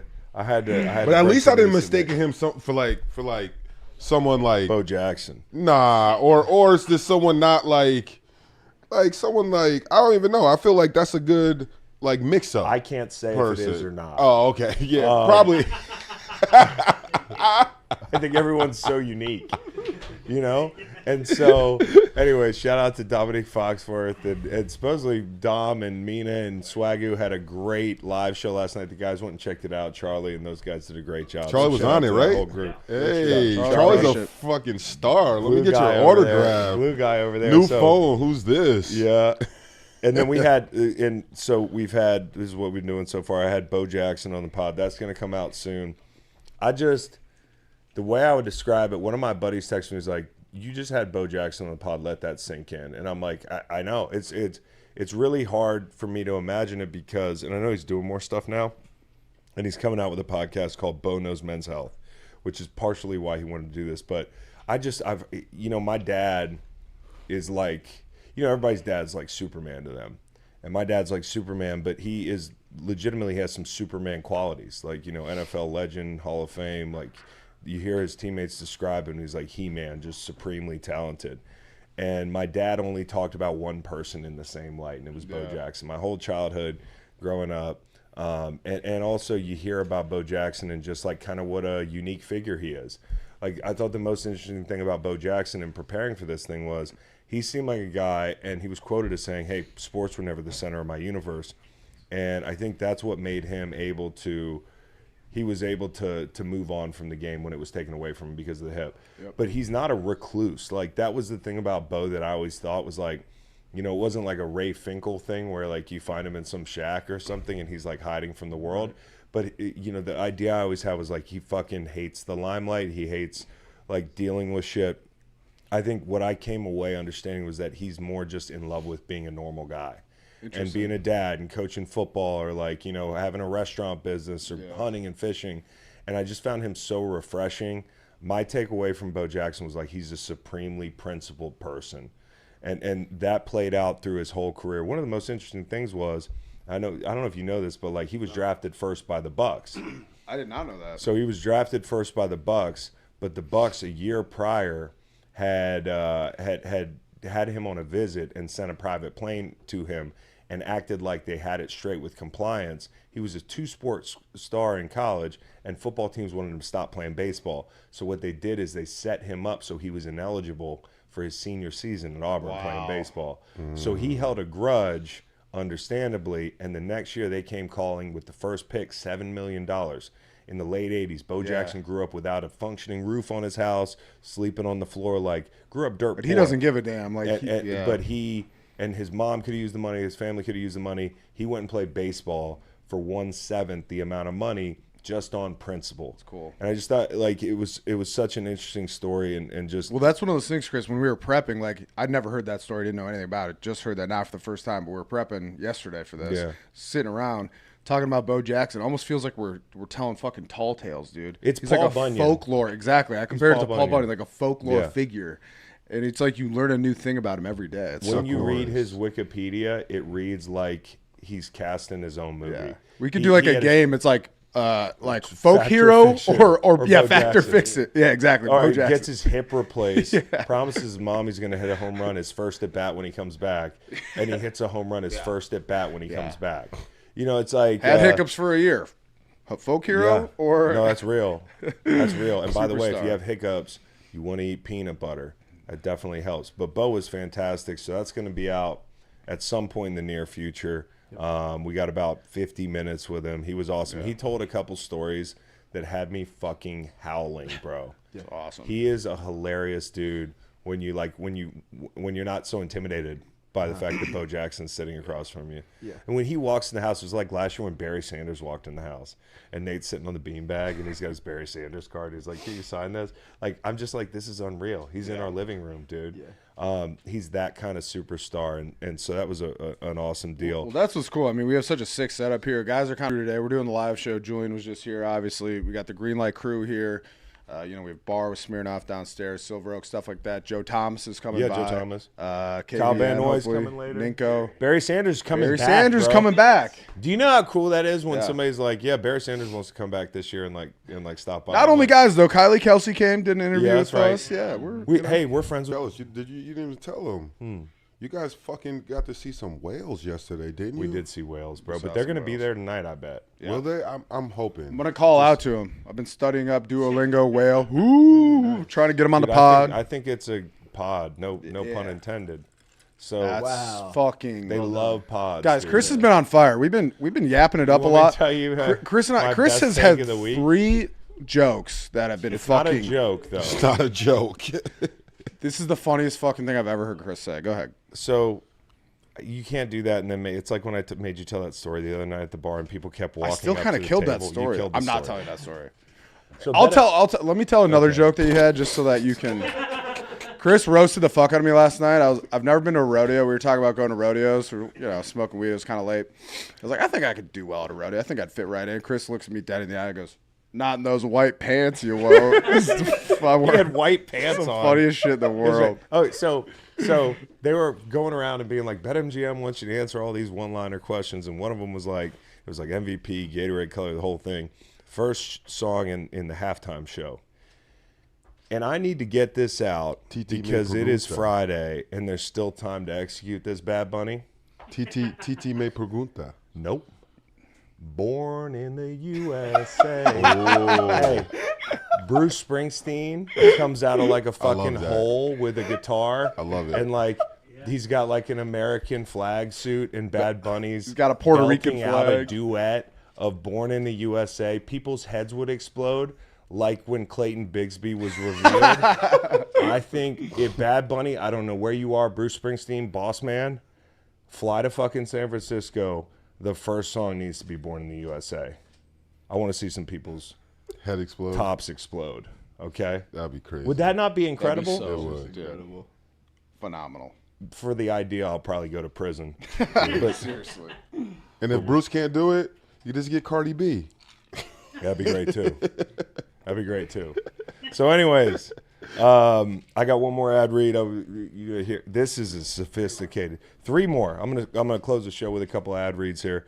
Silver Oak got involved when they called and said, the Silver Oak, we got product right there. Silver Oak. I don't drink a lot of wine. Legit, my favorite wine. That's like accessible to somebody who's like me. Yeah. Who's not a sommelier. Oh, you got Silver Oak here? Silver Oak. Oh, hell yeah. Those double fisting. Smirnoff and Silver Oak got a zone in too, baby. Maybe Now, double I like to support our sponsors. Now I don't know how we're gonna do this. You got the okay. fucking pro. Line. Some weeks come with a national anthem, confetti, and the big game. Most don't, Chris. Either way, let your wine choice do the talking. Silver Oak's promise is simple. Age longer before release so you can open it when the moment shows up. Milestones, big or small, game day or any day. Celebrate now. Visit silveroak.com. You know what I like about Silver Oak? They not only make good wine, but this was an easy script to read, and the wine is fantastic. I actually visited this winery last year in Napa. It's really good. Really good experience. Really cool. Fun to see how Is that not good? how the wine is made and the process. Cheers. Full-bodied. Cheers. Wait. Air cheers. Oh, that's so funny. I just Okay, realized and then these are plastic lastly, bags. you want to mix in some creatine. Yeah. This is no bullshit. Okay, I'm just telling people, creatine has changed the game for me. Cognition is a big part of it too. It's not just like, hey, getting jacked or that sort of thing. We're all jacked. You're Jack, bro. Thank you, I appreciate it. Say it back. But I'm jacked. I'm You're jacked as well. Oh, there it is. Thanks.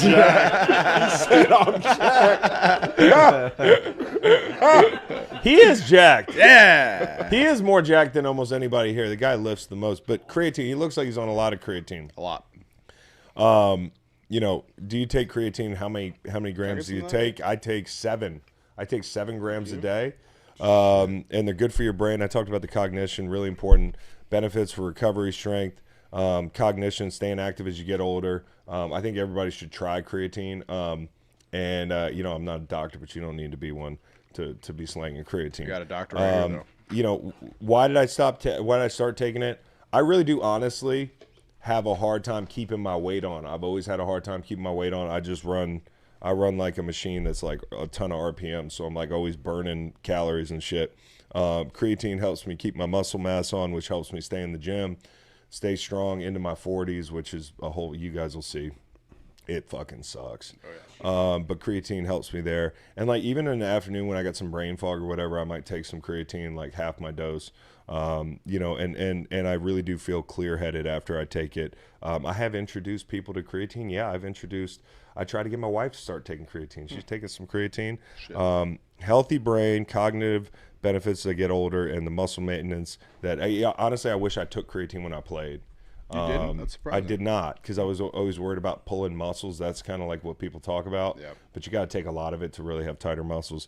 Listen, I'm a washed-up NFL player now, and it's kind of the key to me staying in shape enough so people aren't like, what the fuck happened to you? Create gummies, man. Check them out. They really do help. And we will finish with BetMGM because they've done a great job. I mean, the set is incredible. Our house is sick. And I do want to, before I do this ad read, I want to shout out our production team, because I'll probably forget to do it next week after the big game or whatever. But, like, you guys have done a great job this year. You guys bust your ass every week. You got to put up with me as a boss and all of us and all the ADD we have, and just it's like herding cats sometimes. So, you look around the room and the guys here from Aiden to Charlie to Nolan to Reed to Tanner to Ralph and Brian and all the guys and all the extra help we've had this week. It's been awesome having y'all here. And when we got on site, like, these guys had already set this place up. And it's like a palace. When I FaceTimed my son the other day, he saw the social and he's like, Dad, you're staying in like a golden mansion. Yeah. He goes, it's incredible. He's like, the whole thing's made of solid gold. He's like, in the stairs, like they're made of like, I don't know what to call it. marble. Why don't we have this at our house, know Dad? what to call So, it. yeah, he didn't know what to call it. Yeah. So shout out to the production team and shout out to BetMGM for hooking this up. And shout out to you guys, man. You guys are just, man, we've worked really hard. Shout out to you, Chris. Shout It's been out a to long you, season. man. No one Finish puts more line. work into this podcast than Chris and just all the preparation and shit. People don't see that, man. You've been all over. We Best do. job we ever had. Yeah, we're in the tank. I want to keep it this way, man. We got a family here, and we do to y'all the listeners, man. We try to give y'all the best of what we got. We try not to bullshit you, shortchange you on the football. And I know sometimes the shows can be long, and we can be moody some days and that sort of thing. We can No, kind of go. we appreciate you. But I love you guys, man. Because So Chris cares, like, whether you guys believe it or not, Chris really cares about the content that we put out and getting you guys football, like, and knowing ball. We're not just up here trying to bullshit. We have a good time, but Chris really takes the time to make sure that all of us are held accountable for knowing, like, what we're talking about, what we're saying on the show. And you guys make it easy. and, You guys yeah, do. We You guys appreciate do. it because you set it up to make it easy, and I feel Love like you boys, man. it's been a great season. Well, it's Great not over. season. We got one more game, and so there's time to put in a couple more big bets. If you got BetMGM, and you should already, let us know. But picture this: you bet on your favorite player in the big game to score the first touchdown, but his teammate scores instead. With BetMGM Second Chance promotion, you'll get your stake back if your first touchdown scorer scores second instead. Bet on any player to score the first touchdown in the big game. If you're right, you win. If your player scores second, you get your stake back in cash. And if you haven't joined BetMGM yet, use bonus code GREENLIGHT, and you'll enjoy up to a $1,500 new player offer on your first wager. BetMGM, make it legendary. It is going to be a good game, guys. Yeah. I really hope so. It's been a great season. All the parody's been great. So I don't know what to expect. But again, we'll give our final score prediction. The Eamon Worry injury worries me. I was like 2 weeks ago, I was like, yeah, sure, 4.5, but Vegas hasn't moved off that line. And so I'm a little bit nervous about laying those points. I would probably go under first. I'm thinking it's probably like Jules gave out 24-20. Pats, I think it could easily be 23-20, and it could go the Seahawks way. I'm kind of a Seahawks side guy. Yeah. I gave out my prediction with Fitz yesterday. And it was fucking interesting. Great. I'm going to stick by my guns. I think it was 24-22 Patriots. Or sorry, 24-22 Seahawks. Right? Yeah. I think you said, but yeah, Fitz goes, how are you going to get to 22? Fitz goes, how you getting to 22? You go, I don't know. 11 safeties. 11 safeties. What do you got, Nate? I got Pats 31, Seahawks 24. Okay, Pats. And if you bet that alt line, you can make a lot of money. Yeah. Pats Any fun props we got, boys? Props, again, I like Drake May Shaheed 100 yards. He likes Drake May 100 yards rushing. I like Shaheed. Any props? I like Shaheed. Like MVP Cooper Kupp long. anytime. I kind of like Walker for 2. I don't know why, but I also like Mac Hollins' first touchdown. I like Mac Hollins' receptions. Yeah. I put in a fat parlay. I'll read it to you right now. And so fat. it is fat. It's- Ooh. yeah, You get you Mac Hollins. give me that. Mac Hollins, I think, is 2.5 receptions. I took the over on that in my parlay, my fat parlay. Little parting gift for you here, or maybe it's a curse. And these are all on BetMGM. Make those bets if you got them. Okay, so we've got my bets here. I'm going to read it off to everybody. If this hits, we're going to have a very fun Let's go. ride home. Seahawks minus 1.5. Drake May passing touchdowns under 1.5. Cooper Kupp receptions over 2.5. Mac Hollins receptions over 2.5. Rashid Shaheed over 25 reception yards. And Kenneth Walker over 25 reception yards. That is your 6-legger at plus 3,000. I like that Kenneth I Walker. I got one for you. I don't know if it's still available, but Triple Crown player to lead the game in passing, rushing, and passing TDs. Plus 1,800. Drake May put 20 to win. 380, 400. There we go. Let's might have a chance. Might have a have a little. chance. Might have a little Stretch out shot. those hammies, Drake. Stretch Yeah, it out. seriously. Oh, I like it. I like You're going to be that. screaming run a lot. son. Run. But if that defense is humming, I feel like he might have to. Yes. No Like question. he might have to. No question. And one little piece of breaking news to close the show. Uh-oh. Cliff Kingsbury is a Los Angeles Ram. Wow. Joining the Rams. Imagine the plays those two will be cooking up Wow. there. Very interesting. In the install meetings. Who has the marker last? What a nice stop for Kingsbury him. McVay. Yeah. Wow. It's also interesting because that's not really like exactly what they do. Right. You know, so I think that's where and couple new McVay's wrinkles. known for that, wanting to bring in new ideas. I Yeah. think that'll be Fun to see how it nice kind for of them.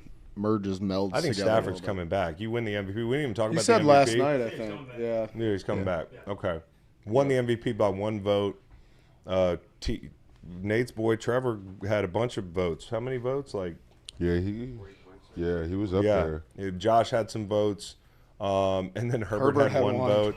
But if you're voting for anybody other than the two guys, I think they're all acceptable because then it becomes a very abstract conversation, not about who had the best year, but who's the most valuable. Yeah. So, like, as they shame the Herbert guy or the Josh guy or the T-Law guy, I'm kind of like, you can make an argument for all those things. But to me, those two guys that you know, it came down to a vote, those are the two most valuable players in the league. And I would have said Drake Maye if we're going by the – I know what the award means.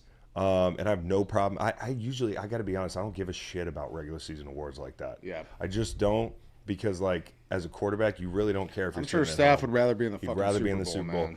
But I will say this. I thought, like, when it comes to value, considering what the haves and don't haves from a roster standpoint, Yeah. I thought Drake Maye was more valuable. Exactly. It kind of goes back to the conversation. I think we had this last week or maybe 2 weeks ago, just kind of ranking teams that were left in the playoffs that, you know. Their rosters. Exactly. Their rosters, the talent that they have. And we touched on this a little bit with Julian a second ago, but, you know, the Patriots have gotten so much offensively out of their wide receiver room, and it really goes back to Drake Maye. No question. So. And it all goes back to you, chat. Thank you very much for joining us here. Shout out to the chat. yeah. Shout out to our Eric Sanders fans. is coming over, so we got to go. Joe T. You know also. how that goes. And Joe Thomas as well. Just a couple Hall of Famers in there. Yeah. All right, take care, everybody. We will see you on Monday. Joe's bringing his meat, by the way. Joe's bringing a bunch of meat. You just leave us with that. All right. Yeah, baby. You want to say anything else? No. Perfect Okay. endo. All right, take care.